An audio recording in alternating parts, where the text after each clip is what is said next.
Sebentar.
Bismillahirrahmanirrahim. Assalamualaikum warahmatullahi wabarakatuh. Innal hamdalillah nahmaduhu wa nasta'inuhu wa nastaghfiruh wa na'udzu billahi min shururi anfusina wa min sayyiati a'malina. May yahdihillahu fala mudilla lahu ومن يضلل فلا هادي له. أشهد أن لا إله إلا الله وأشهد أن محمدا عبده ورسوله. يا أيها الذين آمنوا اتقوا الله حق تقاته ولا تموتن إلا وأنتم مسلمون. يا أيها الناس اتقوا ربكم الذي خلقكم من نفس واحدة وخلق منها زوجها وبث منهما رجالا كثيرا ونساء واتقوا الله الذي تساءلون به والأرحام إن الله كان عليكم رقيبا. يا أيها الذين آمنوا اتقوا الله وقولوا قولا سديدا يصلح لكم أعمالكم ويغفر لكم ذنوبكم ومن يطع الله ورسوله فقد فاز فوزا عظيما. أما بعد فإن أصدق الحديث كتاب الله وخير الهدي هدي محمد صلى الله عليه وسلم وشر الأمور محدثاتها وكل محدثة بدعة وكل بدعة ضلالة وكل ضلالة في النار. Kaum muslimin dan muslimat rahimani wa rahimakumullah, kembali kita bersyukur kepada Allah Subhanahu wa ta'ala atas segala limpahan nikmat yang Allah berikan kepada kita seluruhnya. Alhamdulillah kita kembali dikumpulkan dalam masjid yang mulia ini dalam rangka menjalankan ketaatan kepada Allah Subhanahu wa ta'ala.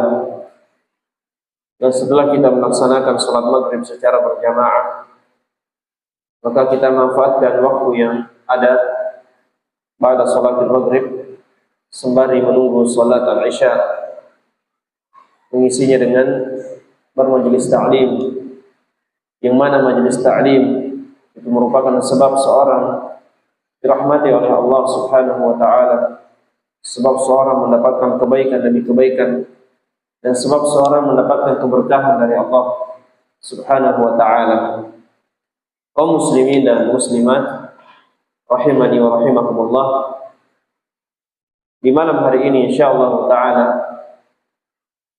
kita akan mendengarkan nasihat yang berkaitan dengan beramal saleh, mempersiapkan amalan-amalan, mempersiapkan ketakwaan kepada Allah Subhanahu wa ta'ala sebelum datangnya kematian. Nah, disebutkan dari Al-Imam Ahmad rahimahullahu ta'ala, beliau mengatakan, ad-dunya daru amalin wal akhiratu daru jaza faman lam ya'mal huna nadima hunaka. Dunia merupakan negeri untuk beramal, negeri untuk beribadah kepada Allah, melaksanakan ketaatan.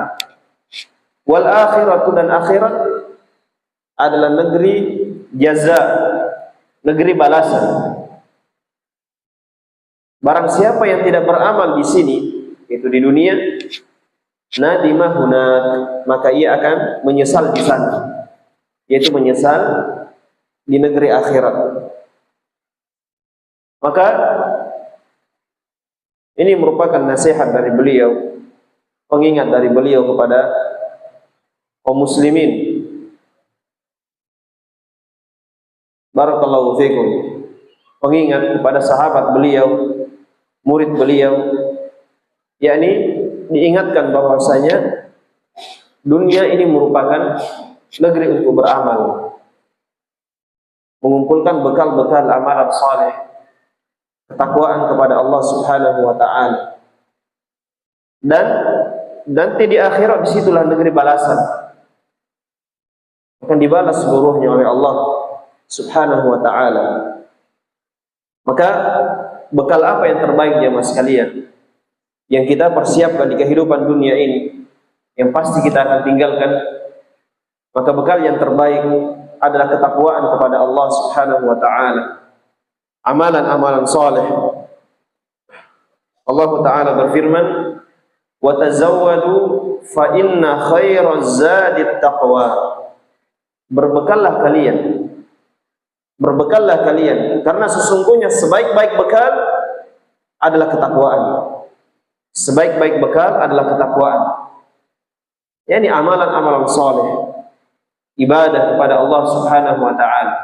Itulah sebaik-baik bekal yang dipersiapkan oleh seorang hamba.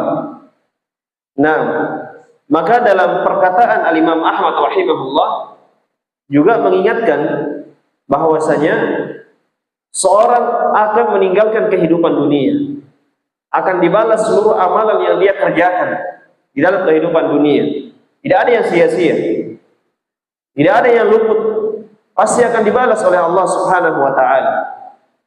Maka tugas kita adalah beramal, menyiapkan bekal yang terbaik, yaitu ketakwaan kepada Allah Subhanahu wa taala, dan pasti kita akan meninggalkan kehidupan dunia menuju ke kehidupan akhirat. Dan ini mengingatkan juga akan adanya kematian. Nah, adanya kematian, karena seorang tidak akan ke negeri akhirat kecuali diawali dengan kematian. Barakallahu fikum. Ya. Maka menyiapkan bekal amalan soleh, ketakwaan sebelum datangnya kematian. Karena kematian jemaah sekalian itu pasti datangnya. Ya. Pasti apa? Datang kepada kita seluruhnya. Sebagaimana ayat yang masyhur, kullu nafsin dha'iqatul maut. Setiap jiwa pasti akan merasakan yang namanya kematian. Wa likulli ummatin ajal, fa idza jaa ajaluhum la yastakhiruna sa'atan wa la yastaqdimun. Setiap umat ada ajalnya. Jika telah datang ajal mereka, jika telah datang batas waktunya mereka, la yastakhiruna sa'atan wa la yastaqdimun.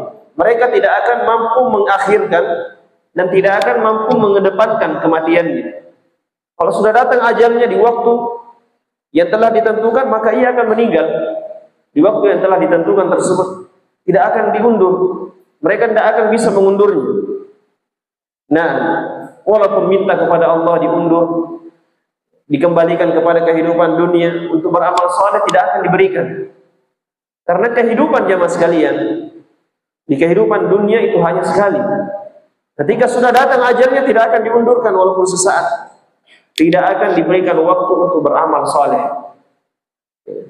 Maka selama kita hidup, kita masih diberikan kesempatan oleh Allah Azza wa Jalla, diberikan waktu, kesempatan oleh Allah untuk beramal saleh. Maka hendaknya kita manfaatkan waktu yang Allah Ta'ala berikan ini. Karena waktu jamaah sekalian, ajal atau umur yang Allah Ta'ala berikan itu sangat berharga. Tujuan kita hidup apa? Adalah beramal saleh.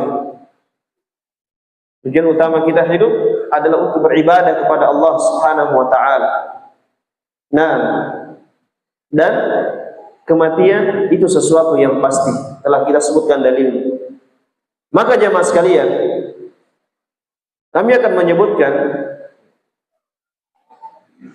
ayat yang terdapat dalam Al-Quran yang menjelaskan tentang orang-orang yang tidak beramal soleh di dalam kehidupan dunia ini. Ketika kematian datang kepadanya, mereka ingin lagi kembali kepada kehidupan dunia untuk beramal soleh. Ini keinginannya orang yang tidak beramal soleh di kehidupan dunia. Selama dia hidup, tidak beramal soleh. Ketika diwafatkan oleh Allah, datang kematian, disitulah baru ingin melakukan amalan soleh dan tidak akan diberikan kesempatan. Oleh karenanya, sebelum kita membacakan ayat tersebut, hendaknya kita renungi, hendaknya kita perhatikan akan nasihat-nasihat dari Al-Quran yang sangat berharga untuk apa? Kebaikan kita di dalam kehidupan dunia dan di dalam kehidupan akhirat. Allah Subhanahu wa taala berfirman, hatta idza jaa ahadahumul maut qala irji'un. Hatta idza jaa ahadahumul maut qala rabbi irji'un la'alli a'malu salihan fima taraktu. Sampai ketika datang kematian kepada salah seorang di antara mereka. Datang kematian, telah tiba ajalnya. sudah habis masa waktunya di dalam kehidupan dunia. Apa yang ia katakan? Ia minta kepada Allah. Qala rabbirji'un. Wahai Rabbku, kembalikan aku kepada kehidupan dunia. Qala rabbirji'un. Kembalikan aku kepada kehidupan dunia. Permintaannya apa? Minta dikembalikan kepada kehidupan dunia. Minta diberikan kesempatan. Untuk apa? La'alli a'malu salihan. Agar aku dapat beramal soleh. Agar aku dapat beramal soleh, melaksanakan ketaatan kepada Allah, ketakwaan, melaksanakan kewajiban, meninggalkan perkara-perkara yang diharamkan oleh Allah Subhanahu wa taala. Ini keinginannya, beramal amalan soleh. La'alli a'malu salihan fima tarakt, agar aku dapat beramal dengan amalan soleh yang dahulu aku tinggalkan di dalam kehidupan dunia. Kapan baru mau beramal? Ketika sudah datang kematian. Kapan ingin beramal? Ketika sudah apa? Datang ajalnya. Dan ketika itu jemaah sekalian, penyesalan tidak akan bermanfaat. Ya. Sudah diberikan waktu oleh Allah, kesempatan oleh Allah Azza wa Jalla, diberikan fasilitas oleh Allah Subhanahu wa taala, diberikan ini dan itu, tidak dimanfaatkan. Tidak dimanfaatkan hal tersebut. Kapan baru menyesal? Kapan baru mau beramal dengan amalan soleh? Ketika sudah datang ajalnya. Apa kata Allah Azza wa Jalla?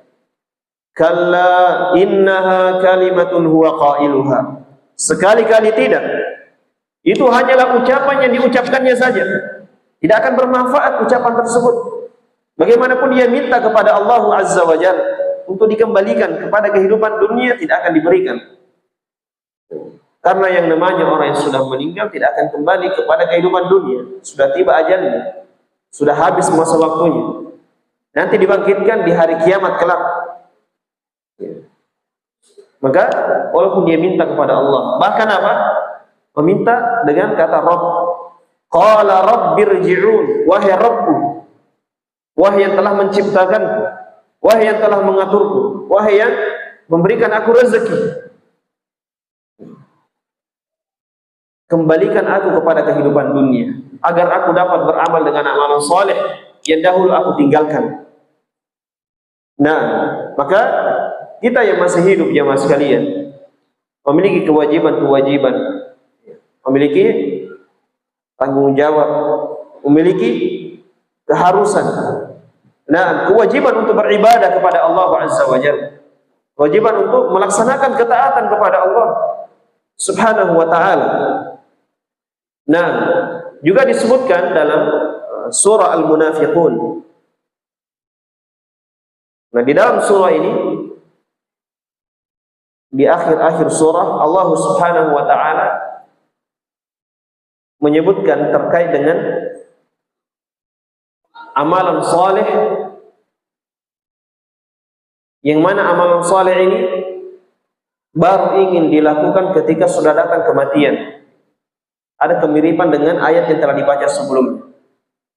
Dan ada tambahan di dalam surah Al-Munafiqun, ya, surah atau ayat-ayat yang terakhir, terkait dengan hal-hal yang dapat menghambat seorang, yang menghalangi seorang dari beramal dengan amalan soleh. Yakni jamaah sekalian, motivasi, dorongan untuk beramal soleh mungkin sering kita dengarkan. Bahkan kita berazam, bertekad kuat untuk melakukan amalan-amalan soleh. Tapi ketahuilah, di sana ada hal-hal yang dapat menghalangi seorang hamba dari beramal dengan amalan soleh, yang menghalangi seorang hamba melaksanakan ketaatan kepada Allah Subhanahu wa taala. Nah, Allah Subhanahu wa taala berfirman, "Ya ayyuhalladzina amanu la tulhikum amwalukum wala auladukum an dzikrillah wa may yaf'al dzalika fa ulaika humul khasirun." Wahai sekalian orang-orang yang beriman. Dipanggil orang-orang yang beriman. Dan ketika ada panggilan seperti ini, Hal ini menunjukkan bahwasanya, wahai sekalian orang-orang beriman, wahai orang-orang yang mengaku beriman, buktikan keimanan kalian. Buktikan keimanan kalian. Kalau kalian mengaku beriman, buktikan. La tulhikum amwalukum wala auladukum an dzikrillah. Jangan sampai harta-harta kalian dan anak-anak kalian melalaikan kalian dari berzikir, melalaikan kalian dari mengingat Allah Subhanahu wa taala, dari beramal saleh. Nah, ini dua hal yang disebutkan oleh Allah Subhanahu wa taala. Harta dan anak keturunan.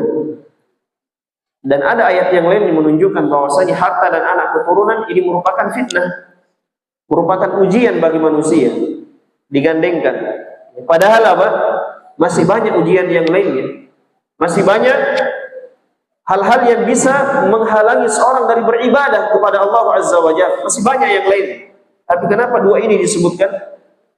Jawabannya karena dua ini merupakan ujian yang termasuk ujian yang paling besar pada manusia. Ujian yang sangat besar, yang benar-benar bisa dapat menghambat seorang hamba dari beribadah kepada Allah Subhanahu wa taala, dari beramal saleh, dari melaksanakan ketaatan kepada Allah Subhanahu wa taala, dari melaksanakan kewajiban. Ini harta dan anak keturunan. Wahai sekalian orang-orang yang beriman, buktikan keimanan kalian. La tulhikum amwalukum. Jangan harta-harta kalian melalaikan kalian. Wala auladukum, dan anak-anak kalian an dzikrillah, melalaikan kalian dari mengingat Allah Subhanahu wa taala. Mengingat Allah, beramal amalan saleh, beribadah, melaksanakan salat, berzikir kepada Allah Subhanahu wa taala. Wa may yaf'al dzalik fa ulaika humul khasirun. Barang siapa yang melakukan hal tersebut, barang siapa yang dilalaikan oleh harta dan anak keturunannya, mereka itulah orang-orang yang merugi. Lalai disebabkan karena harta dan anak keturunan. Lalai, tidak melaksanakan apa? Ketaatan kepada Allah, tidak melaksanakan amalan saleh. Itulah hakikat dari orang-orang yang merugi. Itulah hakikatnya. Ya. Walaupun dia memiliki banyak harta, walaupun dia memiliki banyak anak keturunan yang sukses di dalam kehidupan dunia, tapi kalau dilalaikan oleh hartanya atau anak keturunannya, itulah orang yang merugi walaupun banyak hartanya. Fa ulaika humul khasirun, kata Allah. Mereka itulah orang-orang yang merugi. Sangat merugi. Dikasihkan, diberikan waktu untuk beramal saleh, ternyata apa? Dia gunakan untuk apa? Bermaksiat kepada Allah Azza wa Jalla. Harta yang diberikan kepadanya tidak digunakan pada jalan Allah Subhanahu wa taala. Tidak digunakan untuk menjalankan kewajiban menafkahi anak dan istri. Tidak dikeluarkan zakatnya. Tidak menunaikan apa? Keharusan, kewajiban pada hartanya. Justru ia keluarkan pada hal-hal yang haram, ya, untuk melakukan perbuatan maksiat. Untuk ini dan itu dari perkara yang diharamkan oleh Allah Azza wa Jalla. Demikian pula mencari harta, apapun yang dia lakukan, yang penting memiliki banyak harta. Apapun yang ingin, yang ia lakukan, yang penting banyak-banyak hartanya, walaupun perkara yang diharamkan oleh Allah Azza wa Jalla. Demikian pula mungkin sebagiannya mencari harta, akan tetapi kewajibannya ditelantarkan. Mencari harta siang dan malam, tapi sholatnya ditinggalkan. Ini apa? Dilalaikan oleh hartanya. Dilalaikan oleh harta benda. Demikian pula anak keturunan. Dilalaikan oleh anak keturunan. Apapun yang dia lakukan, yang penting bisa membahagiakan anak-anaknya. Ya. Walaupun dia lakukan, yang dia kerjakan perkara yang diharamkan oleh Allah Azza wa Jalla. Rela meninggalkan kewajiban, rela meninggalkan sholatnya demi anaknya, demi anak keturunannya. Ini apa? Dilalaikan oleh anak keturunannya. Siapa yang melakukan hal tersebut, dilalaikan oleh harta dan anak keturunannya, mereka itulah orang-orang yang merugi. Makanya disebutkan lagi di ayat selanjutnya, Allah Ta'ala berfirman, wa anfiqu mimma razaqnakum min qabli an ya'tiya ahadakumul maut fayaqula rabbi laula akhartani ila ajalin qarib fa asaddaqa wa akum minas salihin. Kata Allah Azza wa Jalla, wa anfiqu, berinfaklah kalian, mimma razaqnakum, dari sebagian apa yang telah kami berikan kepada kalian. Min qabl, sebelum datangnya, ayyatiya ahadakumul maut, sebelum datangnya kepada salah seorang di antara kalian, sebelum datangnya kematian kepada salah seorang di antara kalian. Fayaqul, lalu ia mengatakan, Rabbi laula akhartani ila ajalin qarib, wahai Rabbku, jika engkau mengakhirkan aku, seandainya engkau mengakhirkan aku kepada waktu yang sedikit. Maknanya minta kepada Allah ketika sudah datang kematian, sudah datang ajalnya, minta kepada Allah untuk diberikan waktu walaupun sedikit. Ila ajalin qarib, waktu yang dekat walaupun sesaat, walaupun hanya sedikit, minta kepada Allah untuk diberikan apa? Kesempatan. Apa yang dia katakan? Allah Ta'ala kabarkan, fa asaddaqa wa akum minas salihin, saya akan bersedekah dan saya akan beramal dengan amalan saleh. Ini keinginannya, minta kepada Allah agar dikembalikan, agar diberikan kesempatan, walaupun kesempatan itu dekat, ia akan bersedekah dan akan beramal dengan amalan saleh. Nah, dan di sini ada faedah bersedekah. Ya. Allah Subhanahu wa Ta'ala mengabarkan keadaan orang tersebut yang didatangi oleh kematian.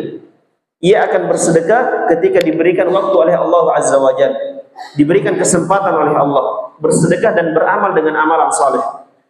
Nah, di sini sedekah itu termasuk amalan apa? Amalan saleh. Tapi kenapa disendirikan? Ini menunjukkan dahsyatnya sedekah. Ini menunjukkan besarnya dosa, besarnya pahala bersedekah. Besarnya pahala bersedekah, agungnya pahala bersedekah. Ya, sampai-sampai apa? Kalau diberikan waktu walaupun sesaat akan bersedekah dan akan beramal dengan amalan soleh. Kenapa jemaah sekalian?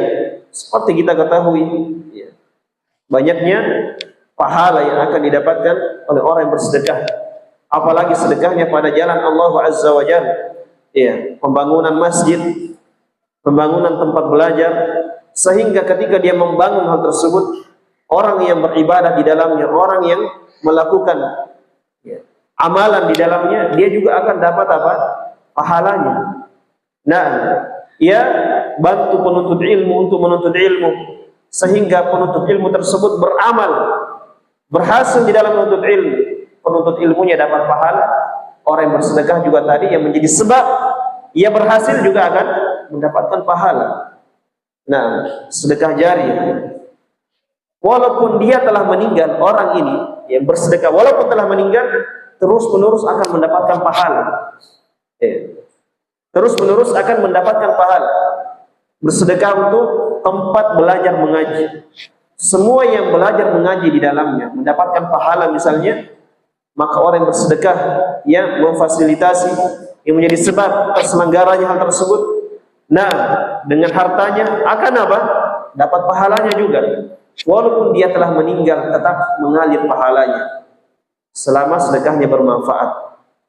Ini diantara bentuk dahsyat dari sedekah.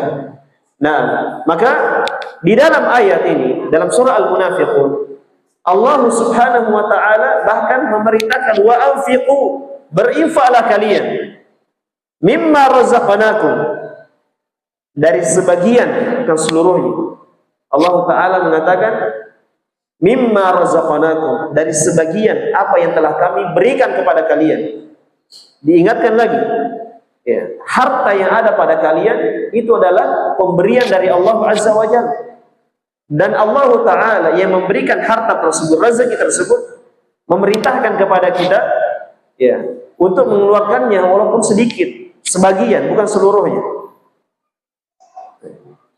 Min qabl, sebelum ayyatiya ahadakumul maut, sebelum datangnya kematian kepada salah seorang di antara kalian. Amalan-amalan soleh banyak, ternyata sedekah yang disebutkan sendiri. Fayaqul, lalu ia mengatakan, orang yang didatangi oleh kematian ini, Rabbi laula akhartani ila ajalin qarib, ya Allah, wahai Rabbku, jika engkau mengakhirkan aku kepada waktu yang dekat, telah sebutkan tadi, fa asaddaqa wa aku minas sholihin, saya akan bersedekah dan saya akan menjadi orang yang saleh. Nah, di sini titik pendalilannya secara global. Saya akan menjadi orang yang saleh. Nah, maka ia masih hidup sekarang, banyak-banyak beramal dengan amalan saleh. Sebelum datangnya penyesalan tersebut. Orang yang tidak beramal saleh di dalam kehidupan dunia, kalau sudah datang kematian, maka apa? Minta kepada Allah. Allah sendiri yang kabarkan dalam Al-Quran, minta kepada Allah agar dikembalikan untuk beramal amalan saleh. Nah, yang sampai baru datang kematian, nah, kemudian kita apa? Baru minta kepada Allah untuk beramal saleh. Kenapa tidak dari dulu? Diberikan waktu oleh Allah Azza wa Jalla. Diberikan waktu tahun demi tahun. Ya. Bahkan sampai tua tidak beramal saleh, na'udzubillah. Oleh karenanya mas sekalian, ya, ini kesempatan yang sangat besar dari Allah Azza wa Jalla. Ketika kita diberikan kesempatan, diberikan umur yang panjang, diberikan kesehatan, diberikan fasilitas yang baik, manfaatkan untuk apa? Beramal dengan amalan soleh. Nah, kaum muslimin dan muslimat, rahimani wa rahimakumullah. Nah, jika ada yang bertanya, apa itu amalan soleh? Ya, apa bentuknya? Maka terlebih dahulu hendaknya kita perhatikan, ya, dalam surah Al-Mulk, Allah Subhanahu wa Ta'ala yang menjelaskan, Alladzi khalaqal mauta wal hayata liyabluwakum ayyukum ahsanu amalan. Dialah Allah yang telah menciptakan kematian dan kehidupan. Jadi ada kematian, ada kehidupan. Allah yang menciptakan keduanya. Untuk apa? Apa tujuannya? Allah katakan liyabluwakum, agar Allah menguji kalian, membala kalian sebagai ujian. Siapakah di antara kalian yang paling bagus amalannya? Siapa di antara kalian yang paling bagus amalannya? Nah, ini bentuknya amalan soleh di sini disebutkan terkait dengan tafsirannya. Ayyukum ahsanu amalan. Tujuannya Allah Ta'ala menguji kita untuk apa? Siapa di antara kalian yang paling bagus amalannya? Nah, ini yang diperhatikan. Amalan yang terbaiknya. Bukan dilihat siapa yang paling banyak amalannya. Bukan yang menjadi prioritas siapa yang paling banyak amalannya. Tapi siapa yang paling bagus amalannya, yang paling baik amalannya. Ayyukum ahsanu amalan. Maka ditafsirkan oleh seorang ulama yang masyhur, Al-Fudail Ibnu Iyad rahimahullahu ta'ala. Beliau mengatakan yang paling bagus amalannya maknanya adalah yang paling ikhlas, akhlasuhu wa aswabuhu, kata beliau. Yang paling ikhlasnya dan paling benarnya. Ya. Apa mana amalan yang paling benarnya? Amalan yang paling mengikuti Nabi Muhammad sallallahu alaihi wasallam. Amalan yang paling mencontoh Nabi Muhammad sallallahu alaihi wasallam, suri tauladan kita. Nah, junjungan kita, panutan kita Nabi Muhammad sallallahu alaihi wasallam. Siapa yang paling dekat kepada amalan beliau? Itulah yang disebutkan dengan paling benarnya. Maka amalan yang terbaik, ahsanu amalan, maknanya adalah amalan yang paling ikhlas. Kalau kita beramal harus ikhlas. Nah, semakin ikhlas semakin bagus. Demikian pula aswabuhu, semakin mencontoh Nabi Muhammad SAW, itu adalah amalan yang paling baiknya. Maka ini dua hal yang disebutkan oleh Al-Fudail Ibnu Iyad rahimahullah ta'ala terkait dengan amalan yang terbaiknya. Nah, inilah dua hal yang menunjukkan amalan soleh.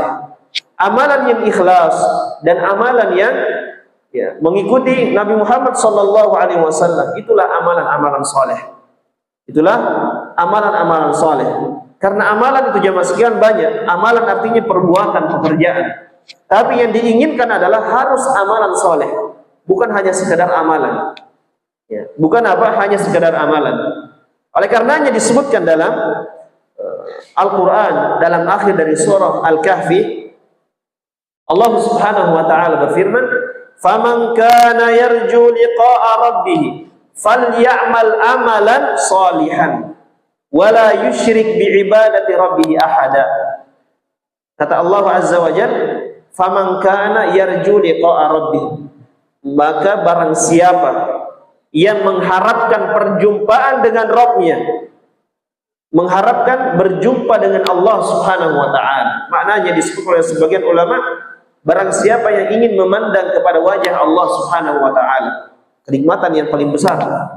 Barang siapa yang ingin memandang kepada Allah Azza wa Jalla, mendapatkan pahala yang sangat banyak, berjumpa dengan Allah Azza wa Jalla, falyamal, hendaknya dia beramal. Siapa yang ingin hal tersebut, hendaknya dia beramal.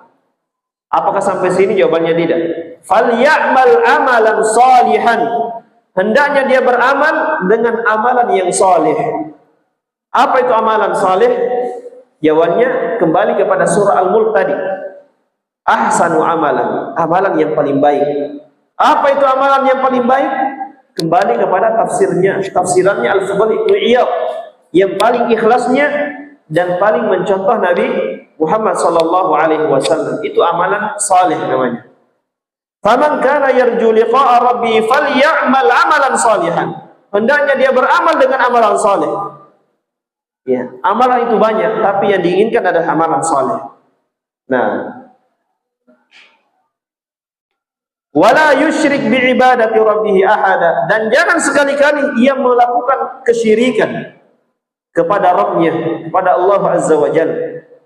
Ini barang siapa yang ingin berjumpa dengan Allah, memandang kepada wajah Allah Azza wa Jalla, masuk ke dalam surga Allah Subhanahu wa ta'ala, mendapatkan pahala yang sangat banyak, pahala yang besar, hendaknya beramal saleh dan jangan melakukan kesyirikan, penyembahan kepada selain Allah Subhanahu wa ta'ala.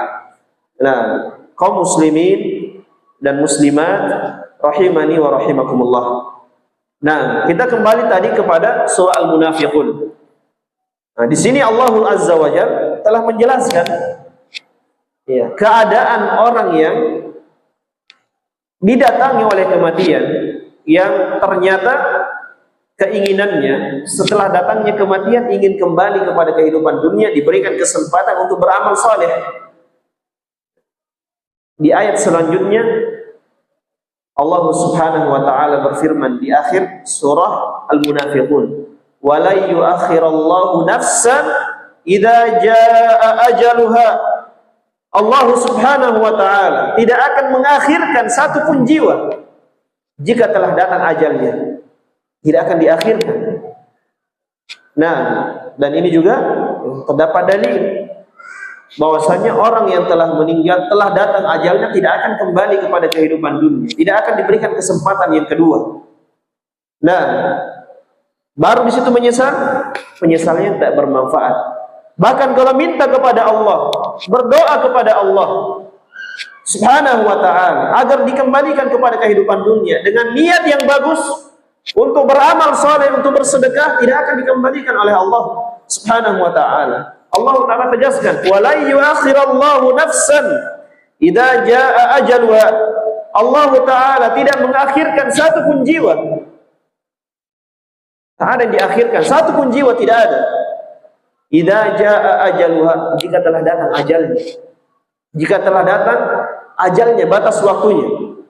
Ya. Maka jemaah sekalian, kita yang diberikan kesempatan oleh Allah Azza wa Jalla, ini nasihat dari kami untuk pribadi kepada jemaah sekalian, kaum muslimin dan muslimat rahimani wa rahimakumullah, selama ada kesempatan dari Allah Azza wa Jalla, diberikan umur oleh Allah Subhanahu wa ta'ala, hendaknya kita kembali kepada Allah, senantiasa kembali kepada Allah Azza wa Jalla, bertaubat kepada Allah, beristighfar kepada Allah Subhanahu wa ta'ala, kembali melaksanakan kewajiban-kewajiban. Dunia ini hanyalah sementara. Bahkan umur kita, itu apa? tidak selama-lamanya kita hidup di dalam kehidupan dunia. Pasti ada ajalnya, pasti ada batas waktunya. Maka sebelum datangnya penyesalan tersebut, kita sebagai orang yang beriman kepada Allah Azza wa Jalla, percaya akan datangnya kematian, adanya alam kubur setelah kematian, datangi oleh kematian, setelahnya berpindah kepada alam barzakh, alam kubur, kemudian setelahnya akan dibangkitkan di hari kiamat. Maka sebelum datangnya penyesalan, hendaknya kita senantiasa menyadari bahwasanya tujuan kita adalah beramal dengan amalan saleh, laksanakan kewajiban, meninggalkan perkara-perkara yang diharamkan oleh Allah Azza wa Jalla, dan hendaknya kita bersabar di dalam melaksanakannya, karena seluruh dari amalan-amalan saleh itu membutuhkan kesabaran. Amalan-amalan yang kita tegakkan membutuhkan kesabaran, dan siapa yang paling bersabar, insyaallah taala dia akan menjadi orang yang paling berhasil dengan izin Allah Subhanahu wa taala. Semoga apa yang kita dengarkan di malam hari ini dari nasihat-nasihat bermanfaat bagi kita seluruhnya, dan semoga Allah Subhanahu wa taala menjadikan kita sebagai orang-orang yang memanfaatkan kehidupan, mengisinya dengan kebaikan demi kebaikan, senantiasa ikhlas dalam beramal, dan senantiasa mencontoh panutan kita, Nabi Muhammad sallallahu alaihi wasallam. Wallahu a'lam bishawab. Lebih dan kurangnya mohon dimaafkan. Subhanakallahumma bihamdik, asyhadu an la ilaha illa anta, astaghfiruka wa atubu ilaik.